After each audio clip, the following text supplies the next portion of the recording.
Hello, welcome or welcome back to my channel, and it's time for my February book haul. Every month I collect all the books I bought within that month and I do a final book haul. I've been on a book buying ban for the last 3 months and I don't know what happened this month. I went a little crazy. I've got 12 books that I bought within the month. A couple were pre-orders, one was my Fairy Loot subscription, and I do have one gifted book. But yeah, March is going to be, damage was done, let's say. We're only like 10 days into March and damage was done, but we're not going to talk about that. So, okay, firstly is my Fairy Loot Romantasy subscription. I am signed up. I've been signed up since the beginning, and this one may just be my favorite edition they have ever done. It reflects exactly how I feel about this book, which is just pure perfection. The vibes is fitting. Just all the features they put into this book and all the work they put into this book, I just think it just screams, and I am obsessed with everything about this book, from what is in it to the exterior. I don't think I'm ever gonna move on from this book. I fear I will not know peace until book 2 is in my hands, because this was one of the best demon hunter books I have ever read in my entire life, and just swoon worthy. Everything about this was perfection. But this was a 5-star. I did read it within the month that I received it. If you haven't read Half City, all the hype surrounding this book is well deserved. This book is absolutely phenomenal. There's no notes. It's a god tier book. This is just one of the best books I've read by Kate Golden, and I'm so excited for the rest of the series. I got gifted an arc of The Last Contract of Asuko by Fonda Lee. This is her newest release, set to come out in May 2026. This is a dystopian sci-fi. I've never read a book like that, so I'm really excited about this. This sounds phenomenal. I've never read a book by Fonda Lee before.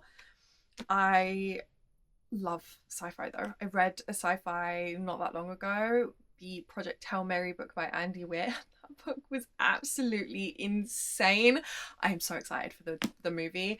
Now that I've read the book, I mean, I can't wait to watch the movie. I think the movie gets set to be released next week, and me and my boyfriend are going to watch it on release day, because I've been waiting for that movie for so long.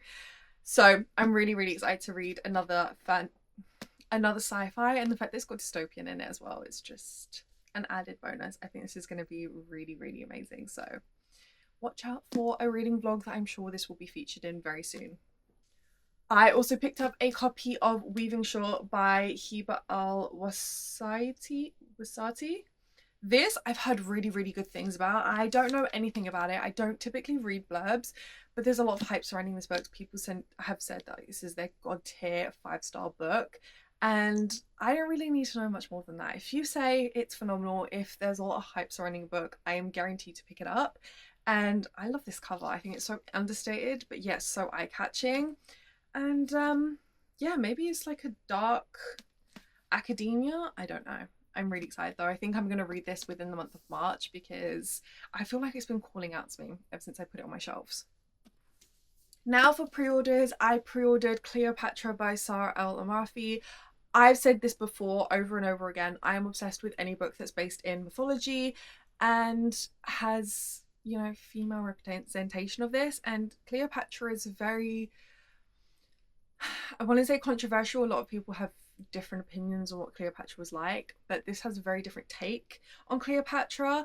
And the back says, "You know my name, but you do not know me." So I was like, that, if any, like, of course I have to pick that up. That one sentence said all I need to know about this book. So I'm really excited to pick this up. I'm planning on picking this up very soon. It's quite a short read as well, and it's absolutely stunning.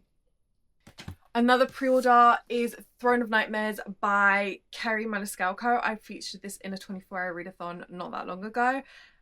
This book had absolutely blows my mind. I still think about it to this day.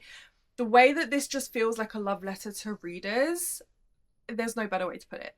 Just everything about this book just feels like it was written for readers by someone who really knows us readers and knows what we want and knows like the fantasy we live in our heads every day, and just wrote it in a book, and just be able to like live that it's just amazing. So if you haven't read this book, you really need to.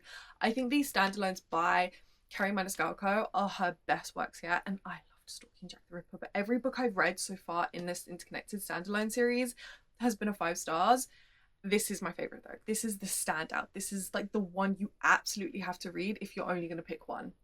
Another pre-order is Dragon Cursed by Elise Kova. This is going to be my second book by Elise Kova. I read last year her Arcana Academy book.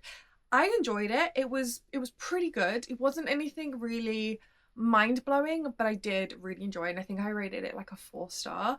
So I'm excited to read something new by her, and it has dragons, and the covers, to be honest, is what completely sold me. I love dragons in books. I think this is YA, and this book is absolutely... Why don't we do more maps on the end papers? Because I just think, to be honest, it's kind of better than having art on the end paper. And the sprayed edge, this is beautiful as well. I don't know when I'm going to read this, but I am trying to be good at reading my new releases as soon as I receive them. So hopefully quite soon. I think this is going to be very interesting. It's another book I really don't know anything about. I really picked it up because it has dragons. The cover is phenomenal, and the publisher reached out to me and sent me an e-arc. And I don't like to read on my phone, so I did pick up a physical copy to read and review. So we'll see how that goes. Another pre-order is A Dark Forgetting by Kristen Cesarelli. This is her debut adult fantasy romance, I think. I've heard really, really good things about this. I have really enjoyed Kristen Cesarelli's Crimson Moth duology, book 2 more than book 1. And after reading book 2, I knew that I wanted to read more by this author. I do think this is going to be way more my speed. And it says on the back, one of these days, your lies are going to catch up to you. His mismatched eyes lifted to hers, taking her in. Trust me, darling, they already have. This is a standalone. I think this is another book I'm going to read in March, probably in a reading vlog fairly soon. I love standalones at the moment because I'm just in the middle of way too many series. So this is going to be really interesting, and I'm looking forward to it.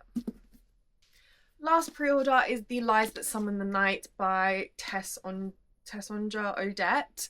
This is another book that I recently featured in my 24-hour readathon. It did not go well. I ended up rating this 2.5 stars. The ending is what ruined it for me. I really didn't like the ending. It wasn't for me at all. I refused to think about this book, to be quite honest, because it really, really annoyed me, that ending. It just was so far out of left field, and I don't feel like it had to happen that way. It just didn't feel fitting. It didn't feel like it worked. But I've heard people really, really enjoyed this. So just because I didn't like it doesn't mean you may not like it. The first 80% was amazing. I really fell into it. I had so much fun. It was really easy to just imagine and be there with the characters.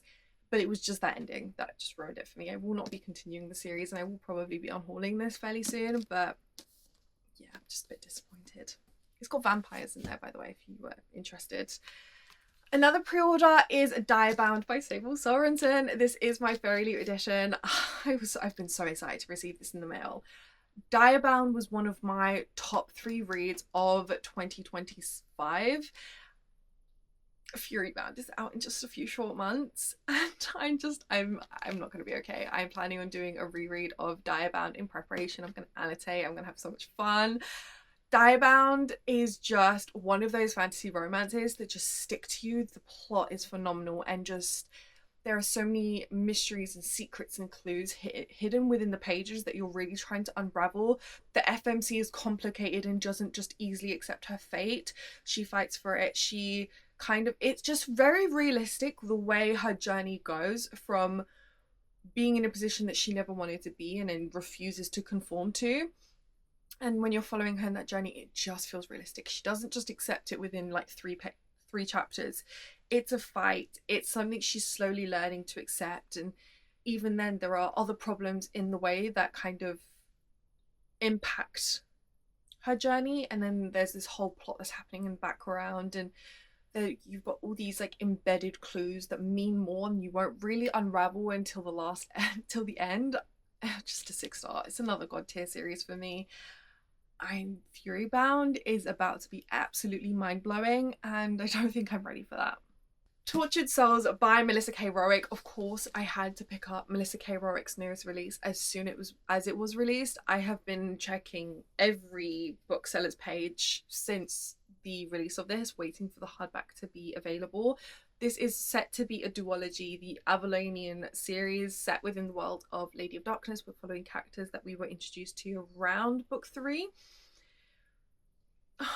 I haven't read it yet. I haven't read it yet. I'm not ready because at least I have this to look forward to. When I read this, I have nothing to look forward to until the next release, until the final book in this duology.